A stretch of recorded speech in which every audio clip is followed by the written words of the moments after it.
Imini yesabatha ayibenhle babangcwele. Sizovula ngehlabelo 159. Inkosi kusephambi kwebandla.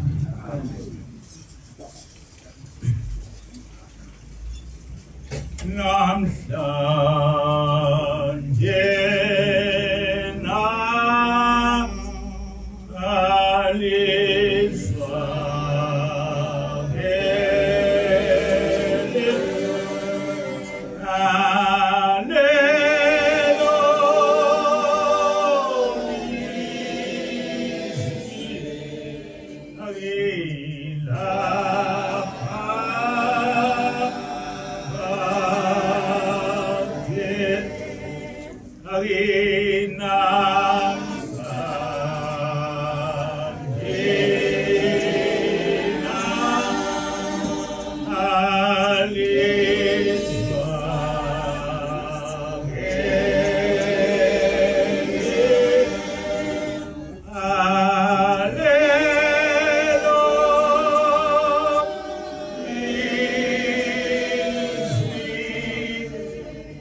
Asibonge.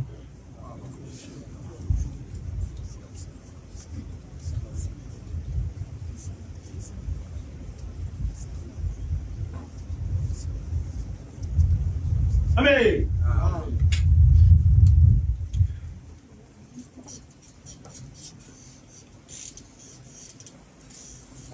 Isihloko salenkonzo sithi masiqondise umlando wenkolo yethu. Today's topic says, let us rectify the history of our faith system. Uma ngithi asiqondise umlando wenkolo yethu, ngisho ukuthi kufanele sazi ukuthi lenkolo esikuyona eUbunazaretha isuka njengoba sikuyona nje. When I say that, when I speak about the rectification of the history of our faith system, I mean that we should know the history of our Nazarite faith as we are in it today. ngoba kukhona izinto ezinkulu kakhulu eziqondene nokuNazaretha umhlaba wonke ongazazi. Because there are great things that pertain to the Nazarite faith that the world does not know as yet. Nathi maNazaretha esingazazi. That we as Nazarites also do not know. NamaKristu angazazi. And that which Christians do not know. Ngesonto ledlule uDr. Xhakaza ubekhuluma emsakazweni wasengena indaba kaYeshua ukuthi uYeshua ngabe wazalwa ngomoya noma wazalwa ngenyama. Last week, Dr. Xhakaza was speaking and he spoke about whether Yeshua was born through Immaculate Conception or it was through flesh. uDr. Xhakaza ke ubechaza ukuthi uJesu noma uYeshua wazalwa ngenyama hayi ngokomoya. And he was explaining that Yeshua was born through the flesh like all other people, not spiritually. Amanye amaKristu ayesiyathuthela lokho ayesethi azosibhekishela. And some other Christians grew angry against that and wanted to riot against it. Lokhu ukuthi bazosibhekishela ukuthi benzongazi. Saying that they will contest against it is from their ignorance. Kubalekile ukuthi siwafundise amaKristu siwafundise amaNazaretha ukuthi uJesu noma uYeshua akakaze ezalwe ngomoya. It is important to us to teach both the Nazarites and the Christians that Yeshua was not born spiritually, it was not an immaculate conception. Kodwa uma ungayenzi iresearch noma ucwaningo lo yonke into oyishumayelayo kakhulukazi inkolo ungagcina ufundisa abantu into engayona iqiniso. If you do not do the research of the faith system that you are in, you might end up teaching people that which is not true. Uma uzofunda ngokukaMathewu 1:20, uMathewu uthi esazidla ngalokho bheka ingilosi yenkosi yabonakala kuye ngephupho ithi Josefa ndodana kaDavide ungesabi ukumthatha uMaria umkakho ngokuba lokho akhulelweyo kungumoya ongcwele. In the book of Matthew chapter 1 verses 20, it says, But after he had considered this, an angel of the Lord appeared to him in a dream and said, Joseph, son of David, do not be afraid to take Mary home as your wife, because what is conceived in her is from the Holy Spirit. Ngamanye amazwi uMathewu noma ngokukaMathewu uJesu wazalwa ngomoya. In other words, according to the book of Matthew, this was an immaculate conception. Kodwa uma ufunda incwadi yamaRoma yokuqala uverse 3 no 4 ithi mayelana nendodana yakhe eyavela enzabeni kaDavide ngokwenyama eyabonakaliswa ngamandla ukuthi indodana kaNkulunkulu ngokomoya wobungcwele ngokuvuka kwabafileyo. If you read the book of Romans chapter 1 verses 3, it says, It is about his son, our Lord Jesus Christ, as to his humanity. He was born a descendant of David. As to his divine holiness, he was shown with great power to be the Son of God by being raised from death. uPaul lapha uthi ngokwenyama uJesu wazalwa nguJosefa endini kaDavid, kodwa wayesethiwa uyindodana kaNkulunkulu ngamandla ngoba ebonakalise ukuvuka kwabafileyo. In this book it says that Yeshua was born through the flesh as a descendant of David, but he was shown to be the Son of God through being raised from the dead. Lento ekhulunywa uPaul akusiyona into emfundiso nkolo noma idoctrine yoKristu. What is being taught here by Paul is not a doctrine of Christianity. The doctrine of Christ to ithi uJesu wazalwa ngomoya. The Christian doctrine is that Yeshua was born through immaculate conception.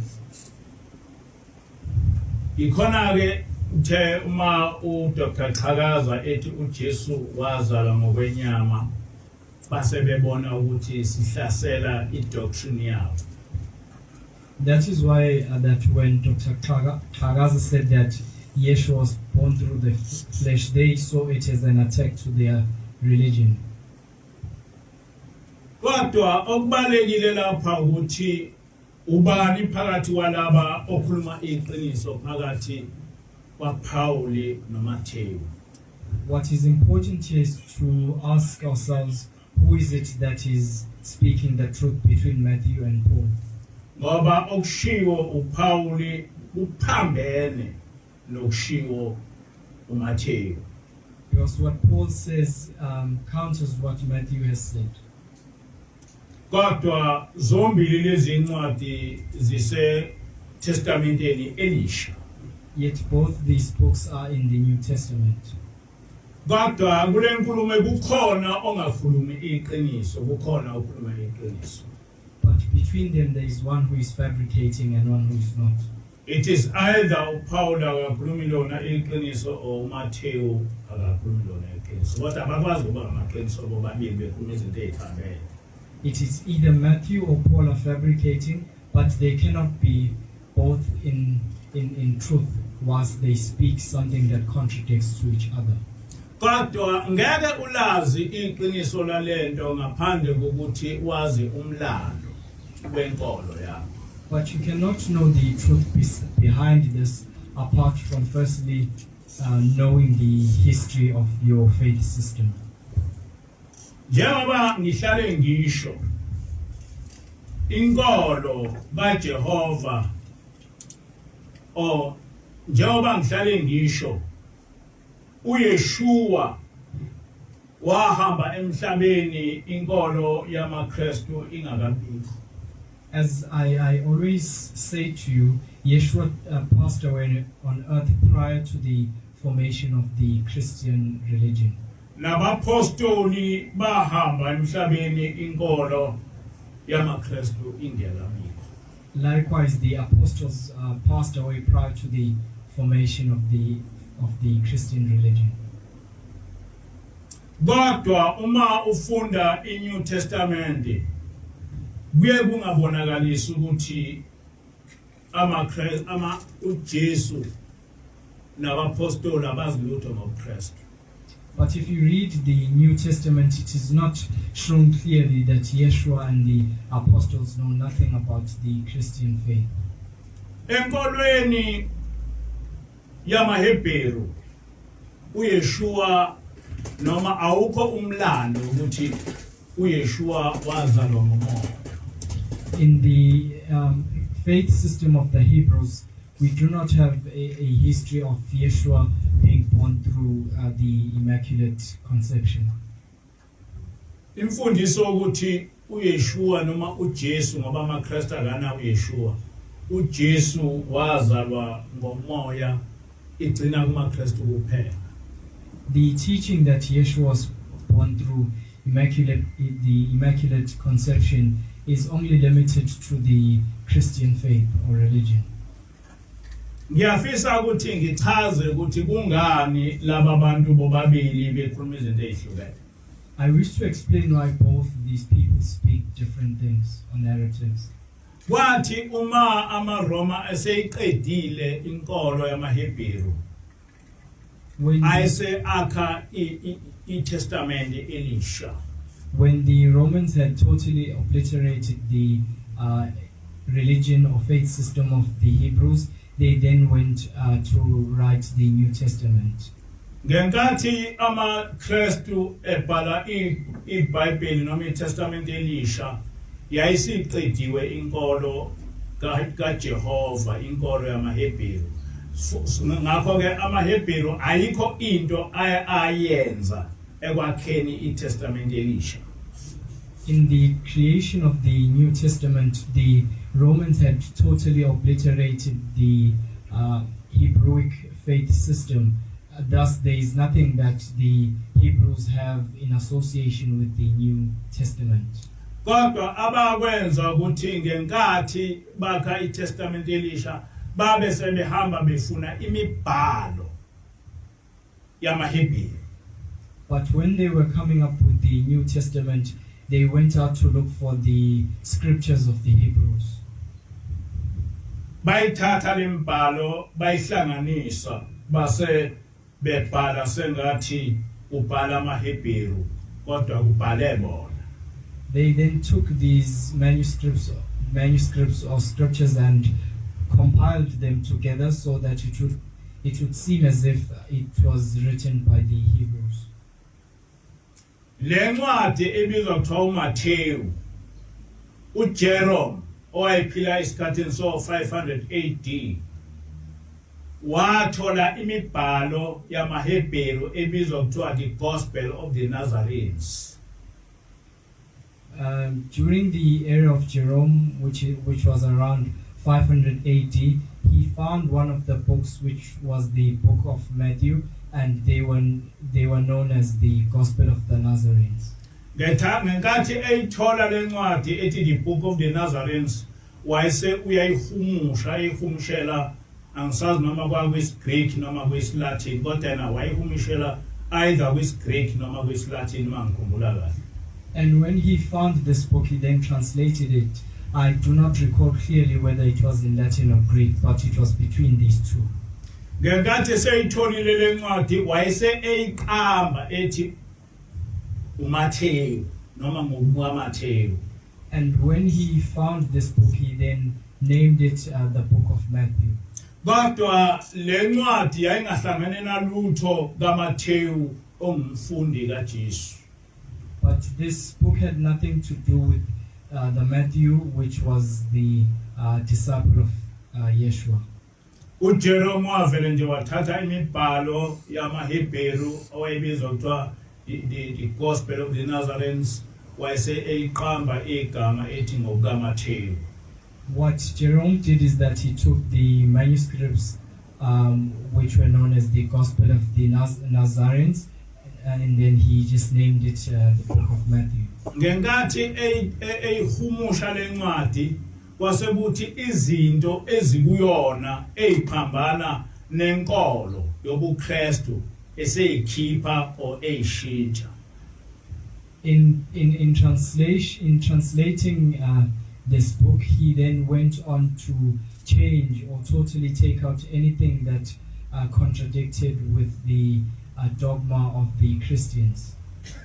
Ngenkathi eyishintsha lezinto ngafunda kwenye incwadi ukuthi angisazi ukuthi ubani omunye umbhalo owambuza ukuthi uma utranslate lezinto ukushintshela uyishintshelani, wathi ngishintsha ngoba kufanele ukuthi imibhalo ihambelane nedoctrine yobuKristu. I read in a particular book that there was a person who asked Jerome at the time as to what was the chief purpose behind him changing these writings, and he said that he changed them so they could be in accordance with the dogma of the Christians. Kwakusemthethweni kumaRoma noma kumaKristu, angazi noma amaRoma noma amaKristu, ngoba kwesikhathi kuyethiwa amaKristu kuthiwa amaRoma, angazi mehluko. Kodwa kwakusemthethweni ukuthi umbhalo wamaHebheru ophambana nedoctrine yamaKristu either ukhishwe noma ushintshwe ufane noma uhambisane nedoctrine yamaKristu. It was lawful at the time that any scriptural writing that went against any Hebrewic scriptural writing that went against the doctrines of the Christians could be changed or totally done away with. Lento kwakunabantu abayenza ngokusemthethweni babekubizwa ukuthi ama-correctors noma ama-correctors ababehambe bebheka imibhalo bese beyishintsha ihambelane nedoctrine yobuKristu.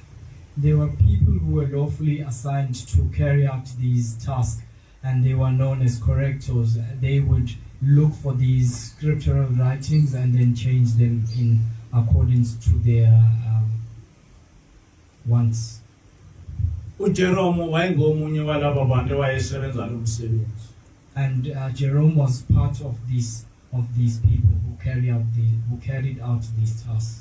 So ikhona ke uthi mawufunda incwadi kaMathewu bese ikhuluma ngokuthi uJesu wazalwa engumoya, kodwa uma ufunda eka Paul owafa engumHebheru ekholwa kuJehova owayilandela umlando njengoba unjalo yena wabhala ukuthi uJesu wazalwa ngokwenyama. That is why, therefore, you find that in this book, the book of Matthew, you find the narrative of the Immaculate Conception, whereas in the book of the Romans, Paul has written something that contradicts what was said by Matthew. But that is primarily because Paul was a Hebrew and he followed the narrative of the Hebrews.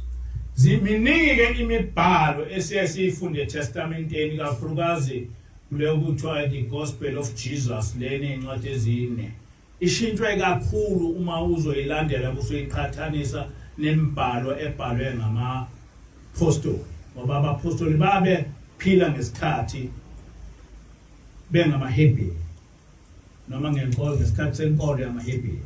There are many things that you will find in the canonized 4 books of the Testament which goes against what the apostles have said, because the apostles were Hebrews at the time and they followed the true narrative of the Hebrew history.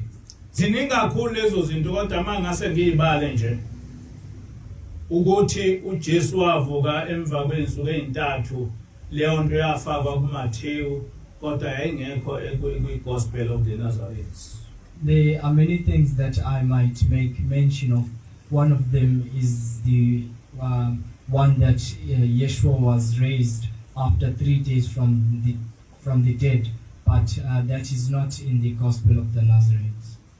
Le mfundiso oyithola kule gospel yokuthi uJesu wabulawa esiphambanweni yayingekho, yafakwa nje, yayingekho. Uma ungalalela futhi inkulumo zabapostoli, umpostoli Paul nompostoli uPetro bathi uJesu wabethelwa esihlahleni, ngoba kwakunjalo, kwakumthetho kaNkulunkulu njalo. There are many other things that you find in the New Testament, like the crucifixion of Yeshua on the cross, but you find that the other apostles do not share the same narrative. Yeshua was hung up on a tree because that was the law of the time. Kodwa mawuzofunda igospel le kaJesu kuthiwa uJesu wabethelwa esiphambanweni kuze naseyithombeni sibone isiphambane, into eyayingekho ngesikhathi sikaJesu.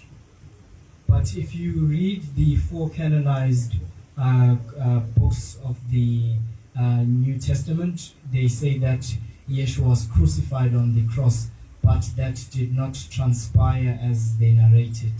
Inkolo yesiphambano yavela ngesikhathi sika Constantine okwaku 320 AD.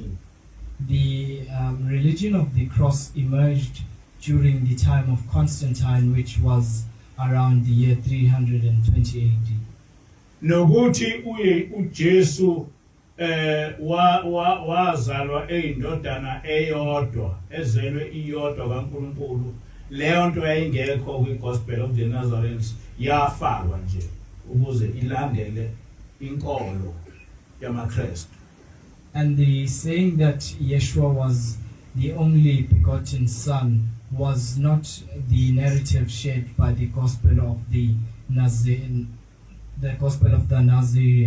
It was just inserted by the Christians. Lokho kubalekile ngoba thina njengamaNazaretha singabalandeli benkolo kaJehova. ngakho ke konke sikuchaza kufanele ulandele inkolo kaJehova njengoba ekhona emandulo. It is imperative for us as Nazarites to be clear when it comes to that, because we are the custodians of the faith system of Yahweh, and so therefore whenever we explain it, it must be clear. So amaKristu ngenkathi ethazosibhikishela ayenzwa kungazi ukuthi lento yokuthi uJesu wazala ngomoya ayilona iqiniso kodwa idoctrine eyakhiwa ngobuKristu. It was out of ignorance that the Christians said that they wanted to contest what was said, because what they are speaking is not true in its nature. But it was just something that was a dogma created by the Christians. Ngiyafisa futhi ukuthi nikwazi ukuthi leli gama lokuthi siyibandla lamaNazaretha akulona igama elifike noshembe, igama elikhona eBhayibhelini ngoba uJesu waye ewumholi webandla lamaNazaretha. I also wish for you to understand that the name Church of the Nazarites is not something that came with the prophet Isaiah Shembe, but it is something that also existed in the Bible. Yeshua was also a leader of the Nazarites Church. Izenzo, incwadi ebizwa kuthiwa izenzo noLuka, incwadi eyabhalwa umuntu oyedwa, yabhalwa uLuka owayengasiyena umHebheru owayengumGreki, okuyincwadi wayibhala long after uJesu sewafa mhlambe ngo-320 AD. The book of Luke and the book of Acts are both written by the same person, who was not even a Hebrew. He was a Greek by birth, and it was written long after Yeshua had passed away from earth, around the year 320 AD.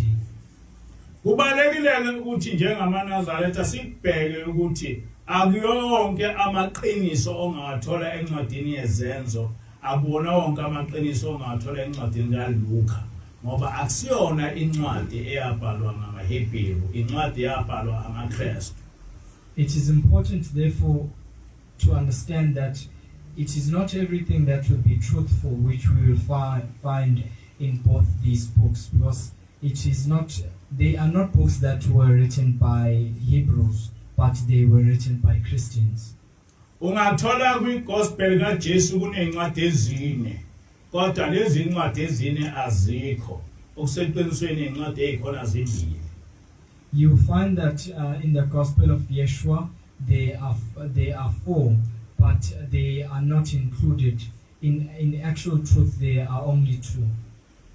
Incwadi yayikhona kwiGospel of the Nazarenes eyayenziwa uMathewu, kwasekuthi uLuka noMika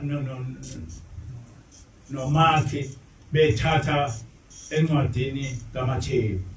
What happened is that the book which was part of the Gospel of the Nazarenes is the book of Matthew. Then Luke and Mark went on to take on what was written by Matthew and paraphrase it according to their dogma. Bese kuba incwadi kaJohane, zimbili incwadi ezikhona ukuthi in the true sense of the word. The book of John is also included in the 2 which were found in the Gospel of the Nazarenes. Kodwa zonke izincwadi ze-Gospel of Jesus Christ zincwadi ezazihambe ibhekwa bese zicorrectwa ukuze ihambelane ne-doctrine yoKristu. So all the books that are part of the books that make up the Gospel of Yeshua are books that were collected and then they were changed so that they could fit the narrative of the Christians. Ngesikhathi uNkulunkulu eletha inkolo kithi kudala yayinganawo amabandla, kwakuyinkolo nje eyodwa, okwakuthiwa inkolo kaJehova yayinganawo amabandla. When God brought down his faith system, it did not have different church denominations. It was just known as the faith system of Yahweh. Kodwa ngesikhathi sika Jesu kuwo ama Israelites kwase kunokwehlukana kokuhumusha indaba kaNkulunkulu njoba kwase kukhona abaFarisi kukhona amaNazarenes kukhona abaSadducees nabanye abangabaliwe eBhayibhelini labo sibabala abaseBhayibhelini kodwa labo wasebizwa kuthiwa ama-sect noma amabandla. During the lifetime of Yeshua, there were different sects which had different explanations and narratives about the faith system of Yahweh. Amongst but not limited to them is the sect of the Nazarenes, the Pharisees and the Sadducees. But there were many others which are not included. Luka 24 verse 5 nakho kubhaliwe. Ngokuba le ndoda siyifumene iyishinga ivusa ubambuka phakathi kwamaJuda ezweni lonke inhloko yehlelo lamaNazaretha. Luka 24 verse 5. Is that in the book of Acts verses 24 verse chapter 24. Acts, what is it? Or Acts, yes. In the book of Acts chapter 24 verse 5, it says, we found this man to be a dangerous nuisance. He starts riots amongst Jews all over the world, and he is a leader of the party of the Nazarenes. Ngicabanga ukuthi wakhohlwa uLuka ukukushintsha lokho ngoba ngesikhathi sekubhala lokho kwangavumelekile ukuthi kuvele igama lokuthi abalandeli bakaJesu kwangamaNazaretha kwangavumelekile ngoba bakuphambana nemfundiso zoKristu. I think it was by mistake that Luke forgot to rectify or change this in the book of Acts chapter 24 because at the time it was not permitted for them to show that the followers of Yeshua or the disciples of Yeshua were Nazarenes. Ngoba uJesu wavezwa njengomholi wamaKristu. Ngakho ke kwangavumelekile ukuthi kubonakala ukuthi okuseqinisweni uJesu wayemholi wamaNazaretha. Because Yeshua was portrayed as the leader of the Christians, it was not permitted at the time for him to be portrayed as the leader of the Nazarenes. Kwizenzo 11 verse 26 nanga amazwi abhalwa uLuka. Kwasekwenzeka ukuba umnyaka wonke bahlangane ebandleni bafundisa abantu abaningi. Kwaqala eAntiochia ukuba abafundi bathiwe amaKristu. In the book of Acts chapter 11 verses 26, it says, and when he found him, he brought him to Antioch. So for a whole year Barnabas and Saul met with the church and taught great numbers of people. The disciples were called Christians first at Antioch. Kwakufanele lapha uLuka ethi amaNazaretha abizwa ngokuthiwa amaKristu kodwa ngoba wayengafuni ukuthi amaNazaretha wathi abafundi. He should have said that the Nazarites were then referred to as Christians, but because he did not want to make mention of the sect of the Nazarenes, he then synonymized it with disciples. Lokhu kuthi amaKristu leli gama lithi amaKristu ekuqaleni laliyinhlamba. At the time or historically, the name Christians was an insult.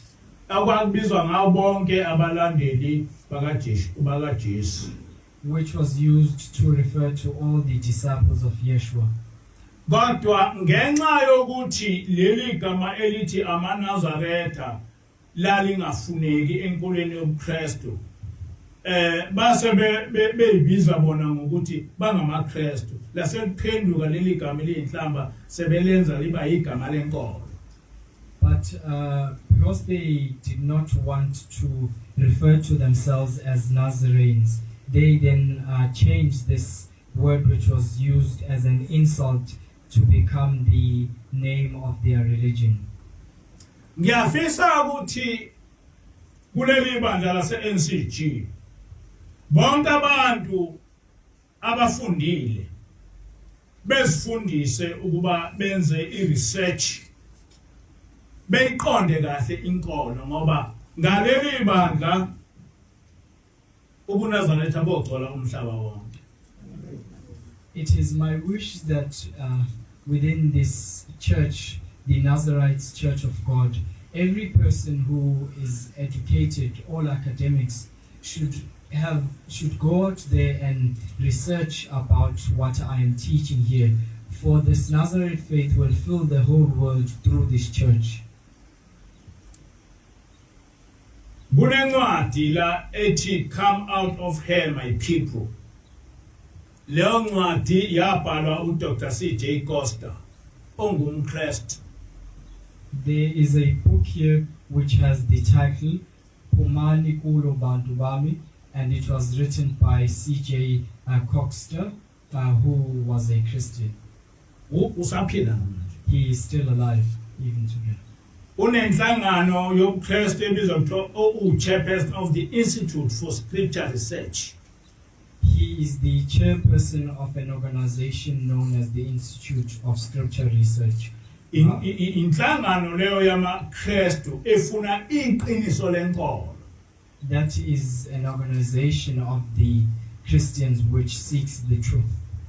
Ngakho ke ngiyafisa ukuthi onke amaNazaretha ase-NCG afuna ukwenza i-research ngenkolo ebe nawo lencwadi ethi come out of her my people ngoba incwadi ebhalwe ngamaKristu ekhuluma iqiniso njengoba linjalo ngenkolo yobuKristu.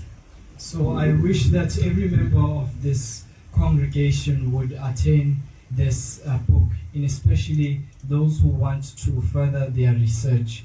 It is titled Come Out of Her My People. We should have this book because in reality it speaks the truth about our faith system, and it has been written by Christians. Lencwadi ilapho okuvela khona ukuthi okuseqinisweni indodana kaMaria engumHebheru yayingasiyena uJesu kodwa yayinguyeshua. Uvela kule ncwadi yamaKristu. It is in this book that what is essentially is shown to us as the truth is that Yeshua, who was the son of Mary, was a Hebrew and not a Christian. Ngifisa ukufunda ku page 13 wale ncwadi ngizoyifunda ngesingisi njengoba beyibhalile. I wish to read from the 13th page of this book, and I will read it as it is written. Just before and after the time of Messiah Yeshua, sun worship became popular, and the sun deity was assimilated to all the known deities. Zoifunda isiZulu ngaphambili nangasemveni kwesikhathi sika Yeshua ukukhonzwa kwelanga kwaba yinto evamile kakhulu, nesithixo selanga sasimatshaniswa nezinye izithixo ezaziwayo. All the deities of the nations were identified with the sun deity. Zonke izithixo zezizwe zazimataniswa nesithixo selanga. When Christianity came to Rome, a struggle between sun worship and Christianity ensued. Mhla uKristu bufike eRome kwasuka ukuguzulana phakathi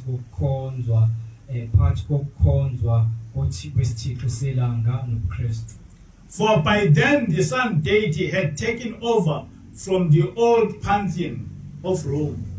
Ngoba ngaleso sikhathi isithixo selanga sasengamele ipantheon endala yaseRome. This struggle eventually ended when Constantine fused Christianity and sun worship. Kodwa lokhu kuzulana kwaphela mhla uConstantine ehlanganisa uKristu nokukhonzwa kwelanga. Niyakuzwa ke? uConstantine wahlanganisa ubuKristu nokukhonzwa kwelanga. uConstantine wahlanganisa ukukhonzwa kwelanga nobuNazaretha. Kwaba into eyodwa. Kwenziwa he fused it. Kwenziwa kwaba into eyodwa. I hope that you now clearly understand that it was Constantine who fused the worshipping of the sun deity with the Nazarites' way of worshipping. So he made both these religions to be one. Page 14 napho okukhulunywayo. This assimilation of our Savior to the sun deity was not difficult, for the pagans of the Roman Empire were steeped in sun deity as their Lord. The sun deity was called the Lord of the heaven and earth. Page 14 kuthi ukumataniswa komsindisi wethu kanye nesithixo selanga kwakungenzima ngoba abahedeni bamaRoma babecwilile esithixweni selanga njengenkosi. Isithixo selanga sasibizwa ngenkosi yezulu nomhlaba. Indeed, certain historians have felt that sun worship has really given Sunday the name of Lord's Day. Ngampela abanye somlando bathi lokhu kukhonzwa kwelanga kwenze usuku lwesonto lwabizwa ngokuthi usuku lwenkosi. Kukhona ke enye incwadi futhi ethi come out of Babylon my people ebhalwe uDr. Jeff Morenzi. There is also another book that is written by Dr. Jeff Morenzi, which essentially ethi phumani eBabylon bantu bam. So kuleyo ncwadi uyoyithola yonke into ukuthi leli iBabylon okukhulunywa ngalo eBhayibhelini naleli Babylon uqhakaza owayikhuluma okuhlala ekhuluma ngalo liyinto eyisima kanjani uyokuthola kwencwadi. In this book you find everything explained about the historical Babylon which is in the Bible and the Babylon that Dr. Klagaza constantly makes reference to. Ngoba kufanele kube uDr. Klagaza kuphela owazi lento. Wonke amaNazaretha ase-NCG kufanele ukuthi eyiqonde kahle lento yeBabylon. Because it is not only Dr. Klagaza who should be the custodian of such history. Every member of this congregation, the Nazarites Church of God, should have a clear understanding or comprehend this clearly. Kuzohamba kube nesikhathi lapha umuntu ngivele ngimkhombe ngithi ngesabatha elizayo wena uzokhuluma ngalokhu nalokhu ukwazi ukukhuluma ngakho njengoba kunjalo. There will come a time where I will appoint people and tell you that next week or next Shabbat you will be teaching us about such and such a topic, and you will be expected to have clear understanding of that. Ngoba awukwazi ukuthi uhambe ugcwalise ubuNazaretha emhlabeni wonke ungawazi umlando walenkolo, ungalazi ukuthi iBhayibheli limi kanjani ngalenkolo. Because you cannot be expected to go on out into the world to preach about this faith system of the Nazarites, but have no knowledge of the history of the Bible and the faith system of the Nazarites. Ningabane ndaba nalamaNazaretha ayesithuke ethi sisusa abantu ukuthi ushembe uNkulunkulu sidukisa abantu sebephuzile. Akuseyiyo into esingayinaka leyo ngoba sebephuzile kwakufanele bekusho lokho long time ago. Do not care about the insults that are hurled at you by the other Nazarites. It is already long overdue by now. Abazi ukuthi thina sehlula ibandla lamanazarete asebuhleni ezigidi ehlanganyela sonke kodwa lento esimibuyo sama kuyo sebeze bakhathana. They do not know that we were able to overcome the church sector of Ebuhleni in their millions, and we stood firmly in what we were saying, and they have given up now.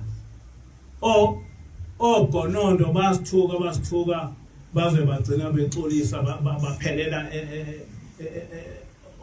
angazi baphelelaphi kodwa saqhuba leyo nto sayiqhuba from 2010. Other characters such as Gonondo insulted us since the year 2010 up until they gave up. I do not even know where he disappeared to. Abaphuma lapha bavula omvango bathuka baze bakhathala siloku siqhube nalento basiyayazi ukuthi isuka yaphi. And there were others that came out or left this church who opened up social media pages to insult us, but we continued because we know where this is coming from and where it is destined. We have been sent by Yahweh. Ukuthi umuntu sithuka uthini kasinamsebenzi nalokho senza lokho esimtshela uNkulunkulu. Whatever insults that a person might hurl at us, we do not care. We are just doing what God has sent us to do. Thina sifundiswe ukuthi asibuyise igama lika Jehova emhlabeni wonke. We have been taught that we should reinstate the glory of the name of Yahweh in all the earth. Sithunywe uShembe. And we have been sent by Shembe. Asinendaba ke nomunye umuntu uthini ngathi ngoba siyazi ukuthi senzani. So we do not care as to what any other person says about us, for we know what it is that we are doing. Into engiyithanda kulama scholars ukuthi angamaKristu kodwa akhuluma iqiniso amaKristu angalamukeli. What I like most about these scholars is that they are Christians and they have dared themselves to speak about truths that other Christians do not accept. Nathi njengamanazarete siyadinga ukuthi sibe ne-organization researcher iscripture ngenkolo yethu. We also as Nazarites should also have an organization that researches about scripture, the scriptures of our faith system. Le mfundiso ethu Shembe uNkulunkulu iyona mfundiso ezohlupha iminyaka ngeminyaka ngoba sobe sashumayele kuphi abantu besithuke ngakho.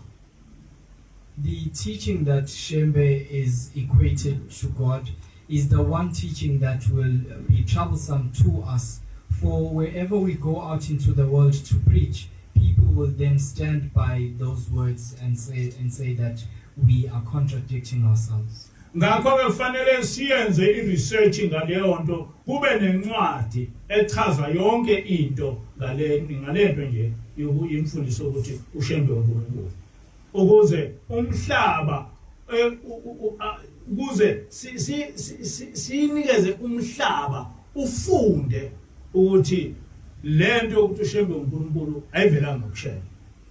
So therefore we should have an organization and publish books and do research so that we may showcase the world that the teaching that Shembe is God did not come from Shembe himself.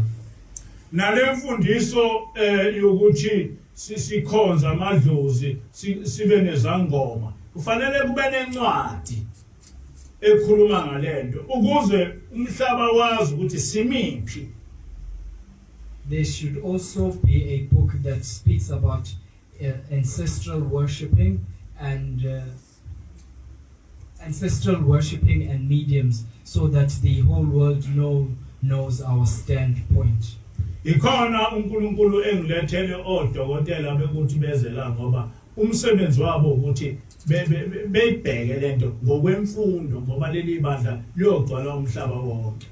That is why God has brought me academics who are doctors, so that they may oversee that this is seen to and it is published so that the world may know, and they do that academically. Dr. Morenzi nanka amazwi akhe.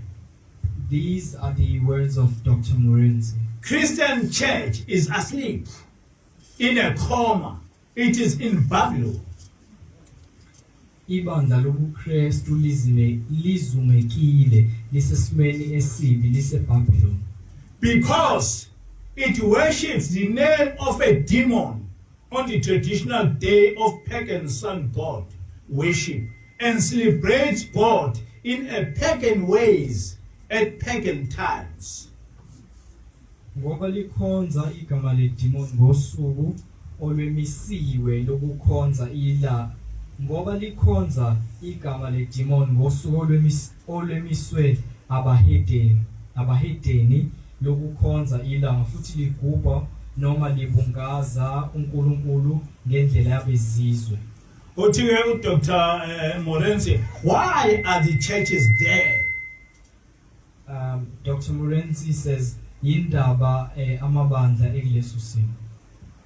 According to etymologist Louis White and Dr. C.J. Costa and the Institute for Scripture Research say, we have been lied for over 1,600 years. Kusho umlungu.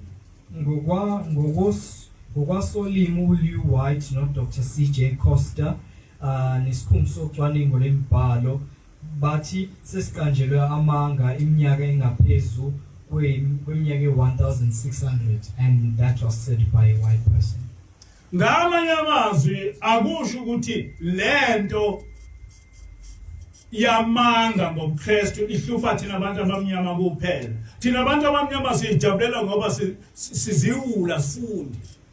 In other words, this fabrication about Christianity is not only an issue to us as black people, but it is also an issue to white people. We just rejoice over it because we are foolish people who do not like reading. Abelungu bafunda, abelungu babhala bese beyazi into. Njengamanje nje abelungu abaningi abasayi emasontweni. The white man writes and he reads, and he clearly has research over what he is following, such that many white people are no longer now going to church. Ngoba abelungu akibobonke abelungu abangamaRoma ngokwesizwe. So nabo babona manje ukuthi kwadlalwa ngathi isizwe sithize savele sasenza ukuthi sikhonze onkulunkulu baso esikhundleni sikhonze uNkulunkulu. For not all white people are descendants of the Roman people, but some others are from other nations, and they have now come to the awareness that they were deceived, that a particular nation made them to worship their gods. Ungasucabangeke ukuthi uma izizwe ezimhlophe zikhala ngalemfundiso yobuKristu ukuthi kwadlalwa ngaba. What about us thina isizwe simnyama esinonkulunkulu wethu esimyekile uNkulunkulu wethu sawulandela uNkulunkulu wamaRoma? You can then imagine how serious this must be if other white people say that they were made fools. Now compare that to us black people who had our own God, but we forsook our God and followed the gods of other nations. Abantu abamnyama basangana ngoJesu Christ into engekho, kodwa ngeke batshele lutho ngoba ukuphukuphuku kwabo kubenze bacabanga ukuthi bahlakaniphile. Black people are filled with insanity when it comes to the issue of Jesus Christ. But you cannot help them in any way because their foolishness has made them think that they are intellects. Ngiyafisa ukuthi ngichaze leli gama elithi uJesu ukuthi lihlangene lisukaphi. Lokho kuchazwa uCosta lokhu uDr. Costa encwadini yakhe ethi Come Out of Hell, My People. I wish to explain the etymology or the origins of the name Jesus Christ, as explained by C.J. Costa in his book titled Come Out of my people. Page 55 wale ncwadi ulokhu Dr. Costa uthi there is not a single authoritative reference source which gives the name Jesus or Jesus as the original name of Yeshua. Vuka mfundisi. On a particular page of this book, buthi akukho ngisho umthombo wodwa othembekile onegama elithi Jesu noma elithi Isos njengegama okuyilo ngempela lika Yeshua. Lapha uchaza lo mlungu ukuthi leli gama elithi Jesus noma Jesus alihlangene ngalutho negama lika Yeshua lo owayiphila ezalwa ngamaHebheru alihlangene ngalutho la. What C.J. Coxter is essentially showing us or explaining to us is that the name Jesus has no affiliation with the name Yeshua. Uyaqhubeka lo dokotela uthi everyone who sees the names Yehoshua and Jesus will agree that there is no resemblance between the names Yeshua or Yeshua and Jesus or Jesus. He continues to say, wonke umuntu obona igama lika Yehoshua nelithi Isos uzovuma ukuthi akukho ukufana negama elithi Yeshua naleli elithi Yeshua phakathi kwalawa athi Isis noma elithi Jesus. Page 56 uthi the Gentiles wanted a savior but not a Jewish one. Abahedeni babefuna umsindisi kodwa ongesilo iJuda. They loathed the Jews. They even loathed the mighty one of the Old Testament. Babenyanya amaJuda benyanya nosomandla weTestament elidala. Niyayizwa lento? Nihlale ngikhuluma kwase ngathi mina ngikhuluma ngoba ngiyiphekula ngiNazaretha. Lo okhuluma lapha umKristu ukuthi ama-Roman noma ama-Gentiles ayewenyanya amaJuda ngakho ke nesavior yawo ayenyanya uYeshua babemenyanya. Kusho lapha umKristu ukuthi ama-Roma ewenyanya amaJuda enyanya noJesu usavior wawo. I do not know if you can hear what is being said here, for I am always referred as practicing apostasy when I say these things. But it is said here that the Romans loathed the Messiah of the Jewish people.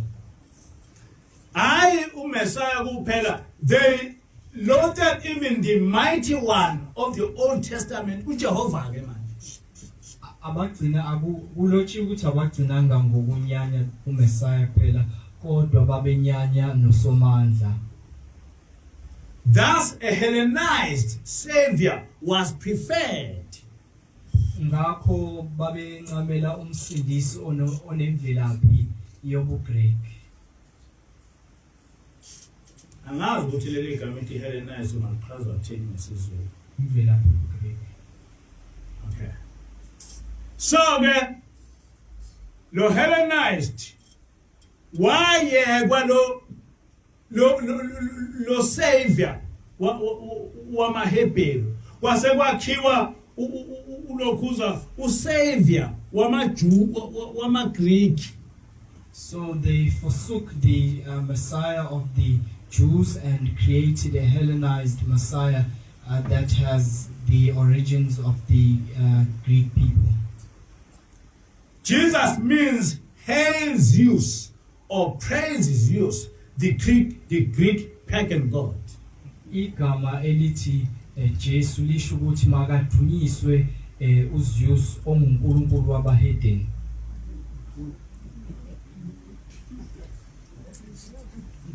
Akusho mina ngibhala umlomo. It is not something that has been pronounced by me, but it is this white person who has written it. Uthi, Jesus means hails Zeus or praises Zeus, the Greek pagan god. Uthi igama elithi Jesu liqonda ukuthi makadunyiswe uZeus ongunkulunkulu wabahedeni. AmaKristu amnyama ayahlanyisa Greek pagan god. The black Christians have grew it saying, and their insanity is over a pagan god. Ukuze lo nkulunkulu bemenze ebe unkulunkulu impela wamaGreek bathi besuka babekhomba umfana njena ulokhuza usiza Bogia bamthatha bamdweba basebethi uyena Jesu ke.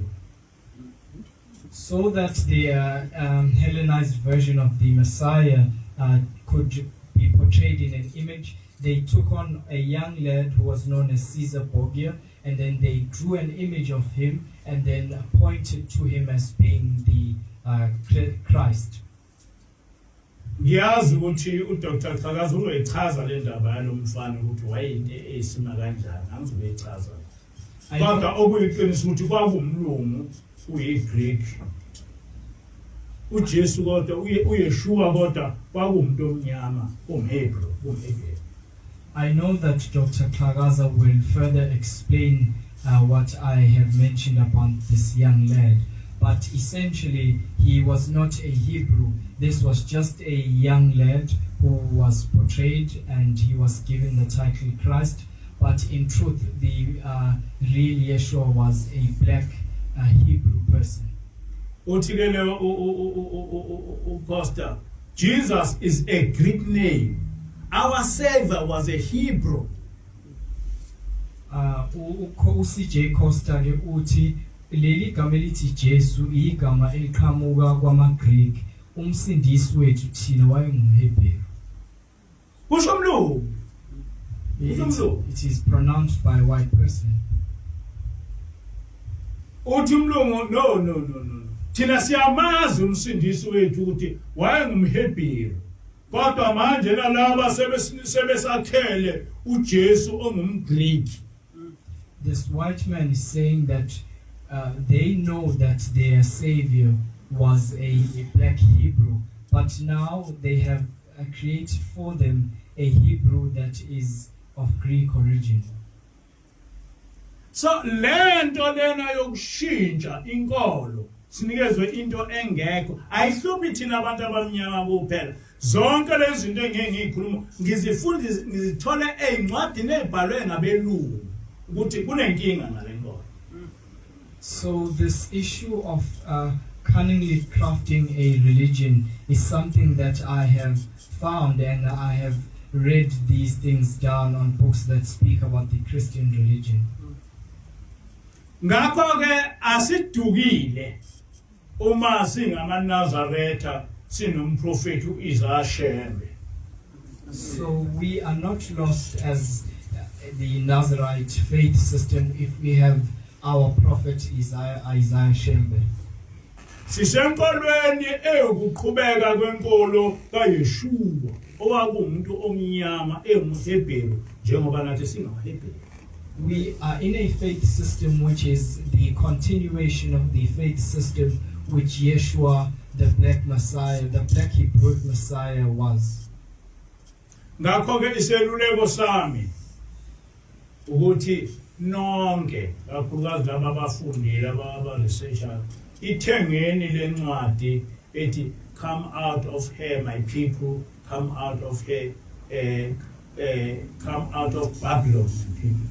So my advice to everyone who is an academic and everyone who would like to research is that they should purchase this book which is titled Come Out My People, and the second one which is titled Come Out of Babylon.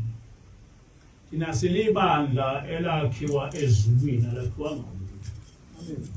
are a congregation that was mended in heaven. We were not conjured or created by a person. elakhiwa ingilosi yahlala nathi from 2006 kuze kube namhlanje.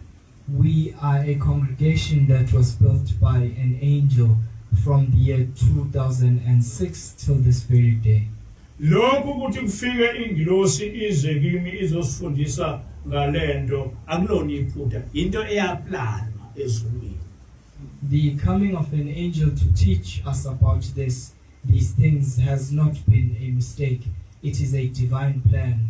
Ingilosi yantshela ukuthi ukuze ibandla ubuNazaretha bugcwale umhlaba wonke kufanele ukwenze kanje. Ngikufundisiwe lokho angicabangi angiplani ngikufika ingilosi yantshela ukuthi kwenze kanje. An angel came and told me that in order for the Nazarite faith to fill the whole world, these are the prospects in which I must follow in. It is not something that I sit and ponder, but it is something that an angel has came to teach me about. Ingilosi isitshelile ukuthi ezulwini kuyajatshulwa ukuthi for the first time after something like 1900 years igama lika Jehova lingasadunyiswa seliqala ukudunyiswa manje. The angel has told me that for the first time after about 1900 years there is great joy in heaven that there is a revival of the name of Yahweh. Ubaba mkhulu waliqala kumaNazaretha kodwa kwakuyinto leyo elocalized. Manje sifuna abantu abafundile ukwazi ukuyenza lento igcwale umhlaba wonke. The prophet also taught us about the name of Yahweh, but it was something that was localized. But now we need academics and educated people to ensure that this spreads out through the whole world. And ukwenza leyo nto idinga abantu abahlakaniphile abazohlala boardroom bebona ukuthi ukuze lento igcwale umhlaba wonke kufanele siyenze njani. And for this to be able to spread all over the world, we need intelligent people who are going together amongst themselves in a boardroom strategy and discuss as to how do we carry out this mammoth task. Ingilosi yantshela ukuthi onke amabandla abantu abamnyama ukuthi ungahamba umholo osekuqaleni bese esala ebanga yathi leli bandla lakhe ngendlela ukuthi lingakwazi ukuthi libange ubuholi. Ngoba ukubanga ubuholi kuzoqeda umsebenzi kaJehova. The angel has told me that usually in black congregations, after the leader of the congregation has passed away, there emerges fights, leadership fights. And she has instructed me that we must structure this church such that it does not follow suit in the same way. Yayisingitshela ngawo amabandla lena ubona amaRoma namaKatolika ukuthi wona akawingani anithathe ngani indlela yawo ukuthi lamabandla ibandla likaJehova nawo libe njengalo lingapheli. And she made mention of the Roman Church and the Catholics, and she asked me, why does this church not dissipate? Why do you not take on their strategy so that the congregation of Yahweh may not come to an end? Manje ibandla likaNkulunkulu liphethwe ziwula bese kuthi ibandla likaSathane liphethwe zihlakaniphi ligcwala umhlaba wonke. And unfortunately, the congregation of God is led by fools, but the congregation of Satan is led by intellectuals, and hence the congregation of the devil is all over the earth. Yonke imfundiso egcwele emhlabeni ngekaSathane through amaKristu noma amaRoma. Kodwa laba abantu abazilutho ngoNkulunkulu in fact bazobulala umhlaba. Bese kuthi thina esazi uNkulunkulu singazilutho njalo makuba nomholi sesiyalwa sekuyaxatshana nalo sethu sewumholi. In fact, all the doctrines that are out there in the world are doctrines that have been taught by these congregations or these people who are intellects of Satan, and then we who are here to give the world or the earth life, we then just focus on fighting for leadership. Njengoba ubona njena kunamabandla lamaNazaretha athi sidukisa ubuNazaretha masithi ushemba ngaseni uNkulunkulu. Bacabanga siziphufu ukuthi bacabanga abantu baziphufu abeza ukuthi babheda kulento abayikhuluma. As you can see that there are Nazarite sects that are saying that we are misleading people when we say that Shembe is not God. Do they think that we are fools? Can they not understand that people are aware that what they are speaking is nonsense? Ukhona umuntu ongazi ukuthi uNkulunkulu umoya osezoqala manje utshelwa ukuthi uNkulunkulu umuntu. He's the person who does not know that God is spirit, and now they are coming out and telling people that God is a person. Na ukukhula kwaleli banda kubenza beshawa uvalo ngoba banomoya kaSathane, ngoba akakho umuntu onganawo umoya kaSathane ongejabule kwanda into kaNkulunkulu. Now the growth of this church is a threat to them because they are with the spirit of the devil. For there is no one person who is not with the spirit of the devil would not rejoice in the growing of this congregation. Into abangayazi ukuthi akho umuntu manje ongalibuyisa leli bandla. What they do not know is that there is no one person who can tumble this church. Lento iplanwe ezulwini yaqedwa. Isizo distributwa nje. Iplaniwe ezulwini lento yaqedwa. Ngeke uyenze lutho.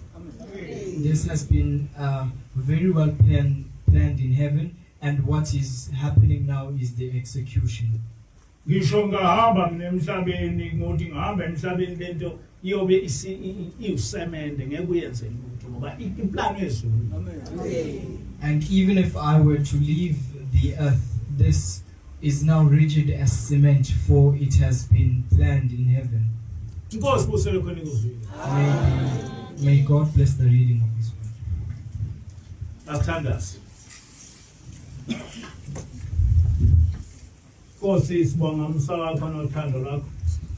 Wena osigcinile inkosi kulelisa wathala khona namhlanje. Sicela Nkosi ukuba ubusise lenkonzo yakho, ubusise onke amaNazaretha akho ayingcwele kaNkulunkulu. Ubavikele uNkulunkulu wasephameni kule coronavirus. Ubavikele Nkosi kuzo zonke izifo, usiphe Nkosi inhlanhla yokuphula. Usiphe Nkosi inhlanhla ukuthi singahlupheki. Wena Nkosi ushilo ukuthi ngathi uzobonakalisa ukuthi usewuleyo uNkulunkulu owayekhona kwaIsrael. Useyiloyo uNkulunkulu owakhipha abantwana bakwaIsrael eGibhithe. Useyiloyo uNkulunkulu owakhipha uShadrach noMeshach noAbednego esithandweni somlilo. Sicela Nkosi ukuthi nathi ngoba sesiphethe ukuba sikhonze uzibonakalise ngathi ubukhona bakho. Ngelakho Nkosi igama manje Father. Amen.